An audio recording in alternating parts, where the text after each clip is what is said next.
Chiefs or Niners? Two great quarterbacks, hard to decide. But if I didn't say I was for the Eagles, then I'd be sleeping alone. My wife's a Philly girl. Game or commercials? Game. Game or halftime show? Game. Jason Kelce or Travis Kelce? Mama Kelce. I understand she makes great chocolate chip cookies. Deviously plotting to rig the season so the Chiefs would make the Super Bowl, or the Chiefs just being a good football team? I'd get in trouble if I told you. Trump or Biden?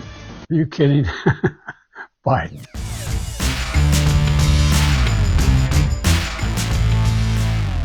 Donc, on est de retour sur le podcast Hypercroissance en mode discussion d'affaires avec Jonathan Léveillé comme à chaque semaine. Et aujourd'hui, Jonathan nous a préparé des nouvelles croustillantes allant de l'intégration sur TikTok du gouvernement américain. Et oui, vous l'avez bien entendu, à d'autres nouvelles du monde des affaires. Jonathan, comment ça va aujourd'hui? En pleine forme, ça va super bien. J'imagine que toi aussi, Antoine. Ben oui, après une retraite comme on a vécu, on est revenu au travail, ressourcé, on a des idées, on est prêt à passer à l'action. Donc oui, ça va bien et je pense qu'encore une fois, c'est pas parce qu'on part que la Terre arrête de tourner. Il y a eu beaucoup de nouvelles. Peut-être que tu pourrais commencer avec celle que tu avais amenée à mon attention. La première qui m'a énormément surpris, on a parlé longtemps dans les podcasts, dans les derniers trimestres, comme quoi que le gouvernement des États-Unis se retournait un peu contre TikTok, qu'ils essayaient de bannir TikTok et même au Canada, le gouvernement canadien a dit, ben les gens du gouvernement ne peuvent plus utiliser TikTok sur leur téléphone qui est payé par l'État. Eh bien, Biden, aux États-Unis, vient de rejoindre TikTok en vue de l'élection 2024. Donc, Joe Biden qui a fait son premier TikTok à vie de 26 secondes où il parle légèrement de politique et de football. Donc, ça s'est fait pendant le Super Bowl. Donc, à 81 ans, Joe Biden... premier TikTok qui est fait à vie. Et quelle ironie derrière tout ça, alors que, comme je me répète, le gouvernement des États-Unis essaie de tout faire pour ralentir TikTok ou du moins dire que c'est un problème à la sécurité nationale. Et là, de l'autre côté, on a le président des États-Unis qui est maintenant actif sur la plateforme TikTok. Je ne sais pas ce que tu en penses, Antoine, toi, de ton côté, mais c'est un message ultra contradictoire à deux vitesses, mais qui surtout vient confirmer l'impact de cette plateforme-là sur les élections, sur la capacité de rejoindre un public, surtout les jeunes, qui est énorme. Et je fais une parenthèse, moi, dans ma tête, TikTok, c'est généralement seulement les jeunes qui vont l'utiliser. Et je suis tombé sur une statistique, Antoine, la semaine passée. Quel âge, tu penses, l'utilisateur moyen de TikTok à l'échelle planétaire? Ben là, vu que tu me l'as déjà amené comme ça, on va dire peut-être quoi? 28, 29 ans? C'est 40 ans, Antoine. Oh, wow. Et ça m'a vraiment surpris, honnêtement, de voir ce chiffre-là, parce que dans ma tête, je connais personne 40 ans et plus pratiquement qui l'utilise. Je connais énormément de gens en bas de 30 ans, beaucoup en bas de 20 ans. Mais selon la stat que moi j'ai vue, et là, comment, est-ce qu'elle est bonne ou pas? Bonne question. Mais ça, c'est assez impressionnant. Mais je ne sais pas ce que tu en penses, toi, que Joe Biden soit maintenant en ligne sur TikTok. Je serais curieux de t'entendre. Ouais, ben écoute, je pense que si on regarde, puis en toute transparence, j'ai pas envie de rentrer sur des opinions politiques. Je pense qu'on a toujours bien fait sur le podcast de sortir ça un petit peu de notre champ de discussion. Mais d'un point de vue externe, ce qu'il faut quand même être d'accord, c'est que oui, Joe Biden, il y a un travail en ce moment, un petit peu de marketing à faire pour la prochaine année, parce qu'on le sait, on est dans une année électorale aux États-Unis. Et ben, les sondages vont pas tellement bien pour M. Biden en ce moment. Donc, clairement, il doit essayer d'aller chercher un maximum de distribution avec une clientèle qui peut-être habituellement n'arrive pas à aller chercher. Donc, je peux comprendre l'idée, je peux comprendre l'intention. Maintenant, effectivement, TikTok, qui est, pardonnez-moi le terme que je vais utiliser ici, s'est fait griller face aux instances américaines dans les derniers mois pour un peu le contrôle de l'information qu'ils pouvaient en faire, comme quoi que les fils d'actualité des gens qui utilisaient TikTok aux États-Unis n'étaient pas le même que les gens qui utilisaient TikTok en Chine, par exemple, que TikTok était contrôlé par l'État chinois et qui finalement était littéralement fait pour manipuler un petit peu l'opinion occidentale. Donc, ça, c'est des choses qui ont été dites au CEO de Biden. Ça, c'est des choses qui ont été dites au patron des gens de chez TikTok. Donc, après de voir le gouvernement américain s'intégrer là-dessus, effectivement, le terme est bien utilisé, Jonathan. C'est totalement ironique, mais ça démontre que quand une plateforme est capable d'atteindre, je pense qu'ils ont passé le milliard d'utilisateurs, TikTok, je ne sais plus exactement le terme exact, tout le monde doit y être. Tout le monde doit y être. Il y a une portée impressionnante, que ce soit sur TikTok, sur Facebook ou sur Instagram. Il faut se rendre où est-ce que nos clients sont, il faut se rendre où est-ce que nos électeurs sont. Et connaissant l'information qu'ils ont accès, clairement, ils ont dû se rendre compte que ça devenait inévitable de s'y rendre. Donc, oui, ironie, mais d'une manière pragmatique, je pense que ça devenait peut-être inévitable pour eux pour, bien entendu, se préparer pour l'année électorale aux États-Unis. Et on parle de 1,29 milliard de personnes présentement actifs mensuellement à l'échelle planétaire. Si on prend en compte qu'il y a, c'est pas tout le monde sur la planète qui a accès à Internet, donc 5,3 milliards de personnes qui ont accès à Internet, c'est pratiquement un quart de la population mondiale qui est sur TikTok. Et ça, c'est sur une tendance très forte de croissance devant nous. Fait que fort à parier que d'ici 12-24 mois, ça va probablement être la moitié de la population mondiale. Tu as peut-être les chiffres, Antoine, pour Facebook, le groupe Meta et compagnie. Je pense que c'est la moitié ou le trois quarts de la planète. Facebook, si on regarde les daily users, ils ont sorti leurs états financiers la semaine dernière. D'ailleurs, on n'en a pas parlé, mais peut-être que ça pourrait même être intéressant un peu de parler des états financiers des différents gros joueurs. Brièvement, peut-être juste donner un peu de contexte aux gens qui nous écoutent, puis on va juste rester avec Meta. Mais pour répondre à ta question, là, Joe, Meta, au moment où on se parle, dans toute leur famille, là, littéralement, d'applications de manière quotidienne, 3,19 milliards. Et de manière mensuelle, 3,98 milliards de personnes. Donc, ça donne un petit peu le tempo. Facebook seulement, c'est 2,11 milliards là, de manière quotidienne. Donc, tu sais, ça donne le tempo de se dire que de manière mensuelle, tu as une personne sur deux qui utilise les plateformes de Meta dans le monde. C'est pour donner un petit peu de contexte à tout ça. Et peut-être juste pour rebondir là-dessus, parce que tu m'ouvrais une porte que je ne pouvais pas refermer, Jonathan, parce que tu sais à quel point que j'aime Meta. Pour les gens qui ne le savent pas, le quatrième trimestre, Meta a généré 40 milliards de revenus, ce qui est énorme. Et la grosse différence, Joe, et juste pour donner un peu de contexte, l'année dernière, au quatrième trimestre, Facebook avait généré 32 milliards, donc quand même, c'était des très bons chiffres, mais seulement, bien entendu, dans un contexte d'une entreprise comme Meta, 4,6 milliards de profit net.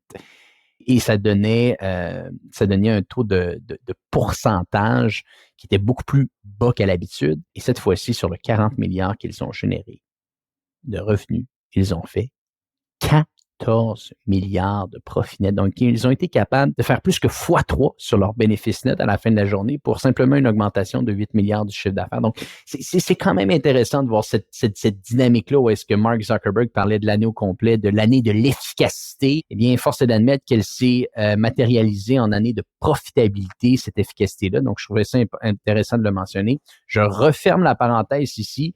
Je t'ai donné tes chiffres pour Facebook, je t'ai donné tes chiffres pour TikTok. Et ce qu'on disait essentiellement, c'est que quand il y a autant de gens sur ces plateformes-là, eh bien, tu n'as pas le choix de t'y intégrer, peu importe la dynamique politique ou pas. Bref, peut-être ça va se retourner contre lui, mais j'imagine que ces équipes internes politiques ont fait des recherches, ont fait des calculs à savoir si, sur le moyen terme, ça allait pouvoir davantage le bénéficier ou pas. Parce que peut-être juste pour rebondir avec notre actualité locale, c'est, je pense, François Legault et la CAQ, il y a 1 ou 2 semaines de ça, qui ont recommencé à faire des publicités sur Facebook. Et ils avaient été les premiers l'année dernière à boycotter Facebook et à dire qu'il faut arrêter de le faire, mais c'est un petit peu la même dynamique, c'est-à-dire, politiquement, c'est bon de dire non à TikTok, non à Facebook, mais dans le pratico-pratique, ton message doit être entendu par ton client ou par ton électeur. Eh bien, ils n'ont pas le choix. Ils sont pris avec ces plateformes-là, ils doivent les utiliser. Parlant de la CAQ, as-tu vu le fail qu'ils ont fait au niveau publicitaire dans les dernières semaines? Je ne sais pas si tu en as entendu parler. Ils ont tourné une vidéo qu'ils ont publicisée et à la fin, François Legault, le poing sur la table, dit « Il y a quelque chose qui ne marche pas », puis là, il est fâché. Et la pub s'arrête comme ça, mais il y a un petit moment où l'écran suivant, c'est écrit en tout petit, cette pub a été payée par, puis en gros, c'est écrit « Votre gouvernement ». Mais quand on écoute la publicité régulière, c'est M. Legault qui tape, il y a quelque chose qui ne marche pas, et à l'instant même qu'il dit ça, c'est écrit en gros « Votre gouvernement ». Oh non! Et ça l'a fait la risée sur les médias sociaux, dire il y a quelqu'un qui l'a échappé dans une compagnie publicitaire en quelque part. Mais c'est honnêtement un fail. Vous irez voir ça, probablement disponible sur TikTok et sur YouTube. Ça vaut la peine d'aller voir. Il y a quelqu'un qui a perdu sa job en quelque part, c'est ça. Je resterai sur l'aspect politique sans donner nos opinions, mais pendant qu'Antoine et moi, on était en Californie, on a reçu la notice qu'un grand podcasteur aux États-Unis, Tucker Carlson, avait interviewé Vladimir Poutine. Et moi, j'ai été extrêmement surpris que Poutine sorte As-tu écouté? publiquement. Et oui, As-tu j'ai écouté l'entrevue? écouté. Je Ouais. suis rendu aux 3/4 de l'entrevue. Est-ce que tu l'as écouté de ton côté, Antoine? Ah, 100%. Je l'ai écouté le jour même. Je voulais comprendre un petit peu ce qu'elle allait se dire. Je serais curieux de t'entendre sur quelles étaient tes attentes par rapport à ce podcast-là et avec quoi tu ressors, parce que moi, c'est complètement en dehors de mes attentes que j'avais en tête. Je serais juste curieux de t'entendre parler là-dessus. Ben, de un, je pense que ce qui est important de mentionner, c'est que contrairement à ce que les gens pensent, Poutine avait donné des entrevues à des journalistes dans les dernières années, simplement pas des journalistes américains. Donc moi, j'avais déjà écouté des entrevues dans les derniers mois. Il avait donné une entrevue à un journaliste chinois.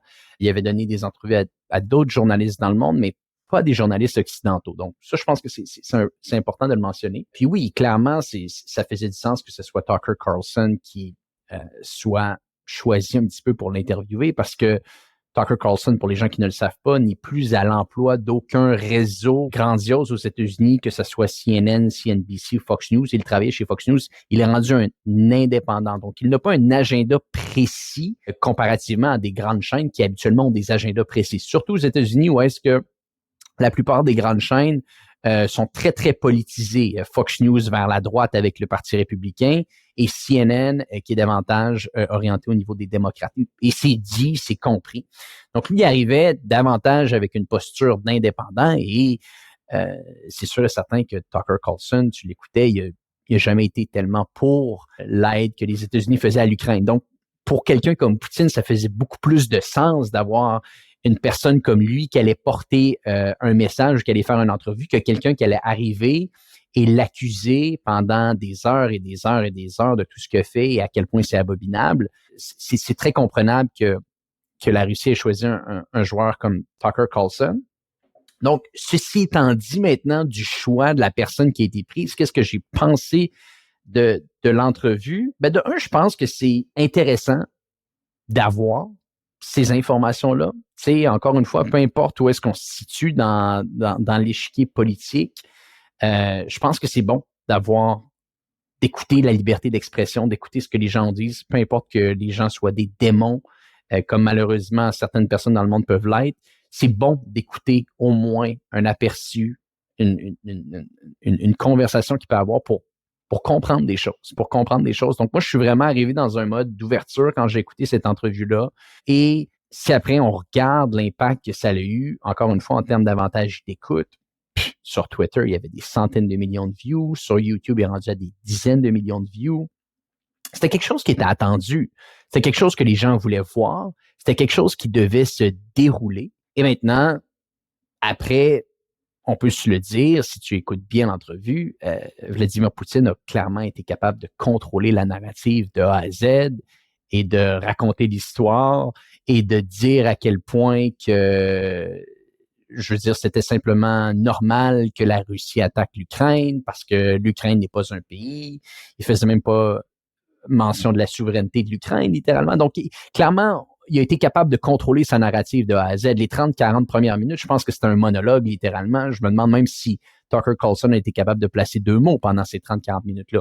Donc, encore une fois, si on analyse pas le fond, parce que c'est pas le but du podcast, mais davantage le format, tout ça, un grand orateur, Poutine, qui contrôle sa narrative, il était capable de bien choisir la personne qui allait l'interviewer pour exactement ce qu'on vient de dire, pour contrôler cette narrative-là. Un journaliste qui est davantage avec une grande chaîne aurait, à mon avis, pas laissé Poutine s'échapper comme ça et de contrôler sa narrative et de faire croire à tout le monde que c'était normal ce qui est en train de se dérouler. Donc, c'est mon opinion, mais j'ai trouvé ça intéressant. J'ai trouvé ça vraiment intéressant, fascinant même d'avoir une entrevue de la sorte. De mon côté, le premier point, c'est ça prouve énormément la décentralisation des médias, à quel point c'est rendu incroyable, parce que ce genre d'entrevue-là n'aurait jamais eu lieu s'il n'y aurait pas une décentralisation par les médias et par toutes les plateformes disponibles. Ça va servir à beaucoup de gens aux États-Unis, dont Elon Musk. Ça a donné beaucoup de nouveaux usagers sur sa plateforme puis beaucoup de vues au final. Ce qui m'a frappé, moi, au départ, que je m'attendais pas du tout et qui est un coup qu'on se met à l'écouter, c'est super évident, c'est que je me dis ça va être une entrevue en anglais. Et non, c'est une entrevue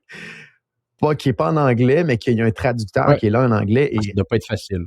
honnêtement, ça m'impressionne la personne qui traduit en temps réel et qui est capable de transmettre le message et le non-verbal qui vient avec. Moi, je me dis clairement, la personne savait c'était quoi le message qu'il avait à traduire ou du moins le fond du message en arrière, où il a traduit beaucoup d'autres messages de Vladimir Poutine. Il savait où ce que Vladimir Poutine s'en allait parce que c'était extrêmement fluide, comme si c'était un speech que lui-même, le traducteur, faisait en temps réel. Donc, c'est fou comment le cerveau s'adapte, par contre, après un certain temps. Au début, ça me dérangeait qu'il y ait une traduction en temps réel, puis après ça, c'est devenu ultra naturel par la suite.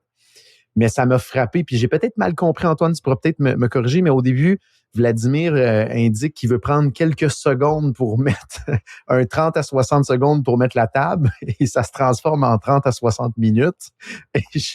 Et là, ça n'a aucun sens. C'est un monologue de cours d'histoire et constamment, Tucker Carlson essaie de ramener, de dire oui, mais en quoi ça a rapport avec la discussion d'aujourd'hui, en quoi ça a rapport avec le fait d'attaquer l'Ukraine. Et là, il est sur un monologue. Et intéressant, par contre, au début, qu'il mentionne qu'il ne s'attendait pas à ça, mais que selon lui, il pense que Vladimir Poutine est convaincu dans sa tête à lui qu'il a raison et que sa vision du monde est la vérité. C'est pour ça qu'il a décidé d'aller chercher cette voie-là. Donc, c'est quand même intéressant d'entendre c'est quoi le jeu psychologique derrière tout ça. Et moi, ce que j'en ressors, c'est que Vladimir Poutine est 110% convaincu que sa vision des choses et la réalité que lui pense est la sainte bénite vérité au final. Et c'est ça qui est spécial, de voir à quel point il est convaincu et qu'il essaie de convaincre. C'est vraiment quelque chose. Là. Moi, c'est l'élément clé que je ressors derrière tout ça. Il est convaincu, là. C'est excessivement épeurant de voir à quel point qu'un homme autant puissant vit dans une distorsion de la réalité autant impressionnante que ça. Non, c'est... Puis tu sais, je tiens à le dire, là, je pense que faut simplement le mentionner, là. C'est totalement horrible ce qui s'est déroulé, ce qui continue de se dérouler à cause du gouvernement russe, à cause de Vladimir Poutine, puis de le voir ne pas être capable de pouvoir prendre le tort sur quoi que ce soit et d'expliquer que c'est tout normal ce qui s'est déroulé, ça n'a aucun sens. Vraiment aucun sens. Et je pense que c'est ça qui est le plus choquant. C'est que c'est tellement malheureusement un bon orateur que si t'es pas assez informé sur une situation comme ce qui s'est déroulé en Ukraine depuis le mois de février 2022, tu peux tomber dans une analyse comme quoi que ce qu'il a fait était compréhensible. Donc, faut simplement faire attention à ça. Pour les gens qui nous écoutent et qui n'ont pas écouté l'entrevue, informez-vous bien avant parce que malheureusement, il y a des gens dans le monde qui sont très bons manipulateurs, sont capables de convaincre beaucoup de gens et quand on est mal informé, je pense que ça peut être un petit peu un enjeu. Je reviens un petit peu au niveau du format ici que je trouve qui est intéressant. Je ne crois pas que quand l'entrevue était faite, la traduction qu'on entend est la traduction que Tucker Carlson avait en direct. Je pense qu'il y en avait deux qui étaient différentes selon moi parce que bien entendu, celle qu'on a entendue dans l'entrevue est une traduction qui était parfaite. Donc selon moi, l'information et la traduction que Tucker Carlson et que Vladimir Poutine avaient dans leurs oreilles étaient différentes que ce que nous, on avait en tant qu'auditeurs. Donc, elle aurait été retravaillée. C'est pour ça que le résultat est assez impressionnant. Ça se ferait du sens, selon moi, mentionnes. Selon moi, parce que de toute façon, si on fait l'analyse, un devait traduire en russe et l'autre devait traduire en anglais. Donc, je ne pense pas que c'est la même chose que nous, ce qu'on avait, que eux, ce qu'ils avaient. Donc, ça, c'est un point à mentionner. Mais peut-être pour terminer un peu sur ce point-là et qui fait un peu mention au niveau des médias, et ça, je pense que c'est un des points business qui peut ressortir de la discussion ici qui est intéressant, c'est de se dire à quel point que, et on en a déjà parlé sur le podcast récemment, des lignes de distribution, mais qu'un joueur peut arriver et se lancer en mode direct, parce que c'est ça qui se déroule maintenant, on n'a plus vraiment besoin d'avoir un middleman au milieu comme une chaîne de télévision qui va nous supporter, et on s'adresse directement au consommateur et on peut avoir autant de portée, c'est ce qui se déroule un petit peu avec Tucker Carlson et plein d'autres journalistes et plein d'autres créateurs de contenu dans le monde. Donc, c'est vraiment un point qui me fascine de plus en plus que j'analyse ça, c'est de voir à quel point tu peux grandir une ligne de distribution rapidement quand tu es quelqu'un qui est connu, quand tu es quelqu'un qui a du talent également. Donc, ouais, vraiment, c'est des choses assez impressionnantes qui ressortent là à ce niveau-là. Et puis, je trouve ça intéressant, le fait que tu rapportes ça aux entreprises. C'est dans nos entreprises l'importance d'utiliser les différentes plateformes qui sont disponibles. TikTok, peut-être le podcast, mais trouver ce qui a le plus de portée ou d'efficacité pour vous. On vit dans un ère qui est incroyable, qui a justement une décentralisation des médias qu'on peut vraiment mettre à profit dans nos entreprises. Et ces deux cas-là qu'on parlait de TikTok avec Joe Biden, ou de Vladimir Poutine qui utilise des podcasteurs qui sont indépendants. Mais ça, c'est tout accessible dans nos organisations pour devenir avec une empreinte plus grande dans ce qu'on fait, comment qu'on le fait, puis d'attirer à ce moment-là des leads au final. 100% d'accord. D'autres nouvelles qui ont marqué ton attention, Jonathan? Prochaine nouvelle, on parle du système d'élection au Québec. Donc, encore politique, mais là, ça va être plus technologique. C'est une nouvelle qui a passé un peu sous le radar, qui date de 2-3 semaines, qu'il y a 21 villes qui vont essayer le vote par Internet en 2025. Donc, il y a beaucoup de villes qui arrivent en processus électoral au niveau municipal.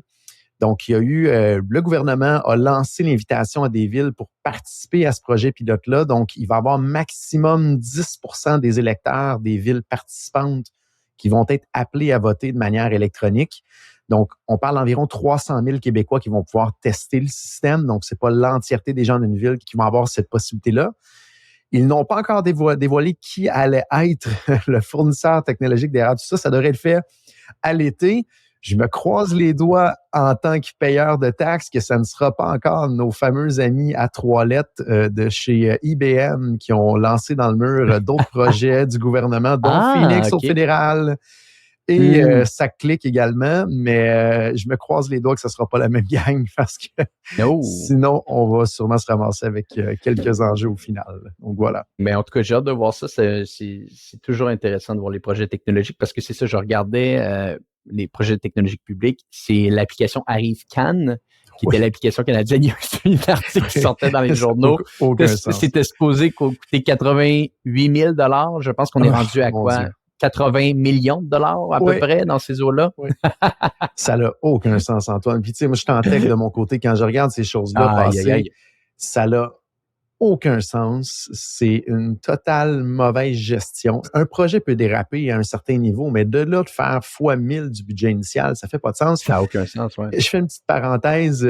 Pour ceux qui nous entendent souvent, j'anime un podcast qui est dédié justement au développement de solutions technologiques. On a lancé cette semaine un épisode qui est intéressant sur le sujet qu'on parle. Le titre, c'est les 6 comportements qui vont inévitablement faire déraper le budget de vos projets technologiques. Donc, les 6 comportements clients. Parce que on a une bonne discussion ici à l'interne dans les derniers mois de dire quand un partenaire comme nous évalue un projet, dans l'offre qu'on fait, on prend pour acquis que le client va bien se comporter. Et on a identifié 6 comportements dans des cas réels qui peuvent faire déraper ça, allant du dragon à 2 têtes, donc il y a 2 décideurs du côté client, à qu'il n'y a pas une bonne communication du côté client pour amener les gens dans le projet, pour faire bien démarrer le projet.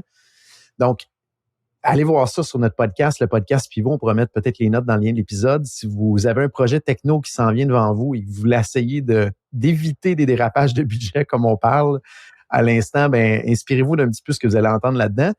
Nous, on s'en sert avec nos clients en début de projet de descendre ces 6 comportements-là pour dire voici ce qu'on s'attend de vous pour éviter que la facture gonfle pour rien. Et on fait un suivi en milieu et en fin de projet pour s'assurer qu'ils respectent les bons comportements qui sont tout à fait logiques, mais que souvent le client ne sait pas que lui-même met du sable dans l'engrenage. Donc, fort à Paris, qu'ArriveCan, l'on pointe le fournisseur du doigt, mais il y a une partie qui vient du client, qui est le gouvernement de l'autre côté, qui n'a pas bien fait ses choses, ou du moins que je serais curieux d'évaluer dans ces 6 comportements-là combien probablement 4 ou 5 que le gouvernement a malheureusement adopté, qui fait que la facture a fait un effet de boule de neige au final. Ah, ça, c'est triste de voir ça, mais bon. Écoute, espérons que les prochains, ce soit OpenMind qui soit choisi pour créer l'application. Qui sait? Je ne sais pas si c'est des projets que vous pourriez faire, mais bon, je serais plus en confiance ici que vous ne feriez pas fois 1000 sur le budget initial. Là. Absolument, c'est le genre de projet qu'on pourrait amener à succès. Bon, si le gouvernement nous écoute, vous savez qui aller voir. Joe, on a d'autres choses où ça faisait le tour pour aujourd'hui? C'est complet pour aujourd'hui, Antoine. Bon, toujours un plaisir de discuter avec toi. Et pour les gens qui nous écoutent, on se dit à bientôt pour un prochain épisode de Hypercroissance.